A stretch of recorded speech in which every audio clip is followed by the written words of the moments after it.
In this lecture, we'll discuss Newton's law of viscosity and try to solve some problems using some properties. So let's begin. According to Newton's law, between two fluid layers, the shear stress developed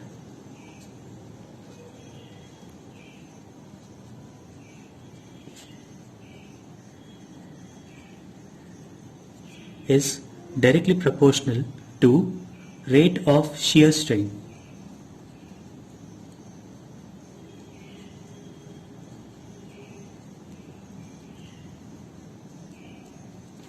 As we know that a fluid is continuously deforming, so cannot directly measure the shear strain, but we can measure rate of shear strain. And here tau, which is shear stress, is directly proportional to rate of shear strain, d phi by dt, where phi is shear strain, and this d phi by dt is equals to du by dy. Du by dy, u is velocity at a distance y from a fixed surface. This is a fixed surface. We'll show velocity u in this direction at a distance y. If we want to measure the velocity at a distance y, this curve is parabolic.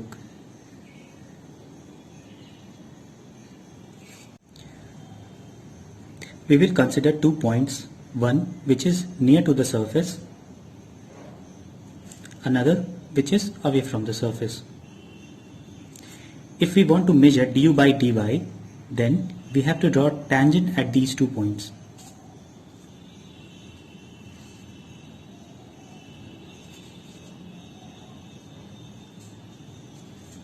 Okay, so tangent in this condition we have to measure from y-axis because we have to find du by dy. So this is tangent for the point which is near to the surface. This is theta for the point which is away from the surface. As it can be clearly shown that this is theta 1 and this is theta 2. Theta 1 is greater than theta 2.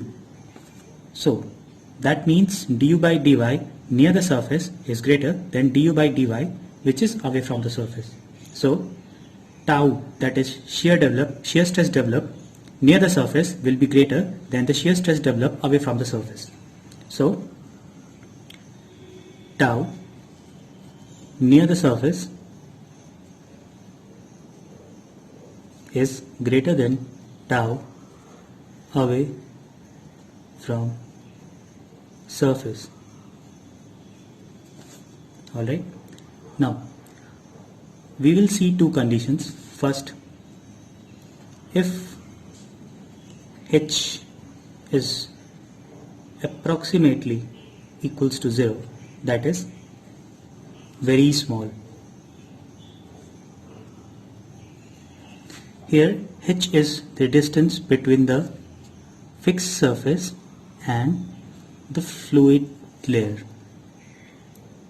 And second condition, pressure gradient in the direction of the flow is equals to 0, that is dP by dx is equals to 0.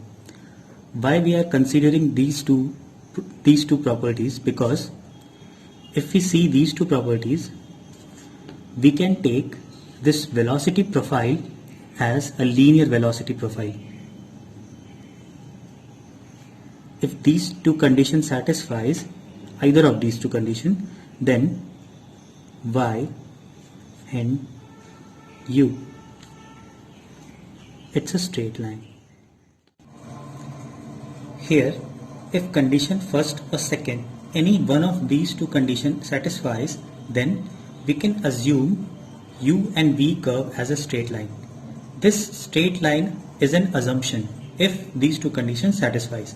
So the result of these two conditions leads to a constant shear stress developed at every point. So shear stress here, shear stress tau is proportional to du by dy and tau is equals to mu du by dy, where mu is dynamic viscosity.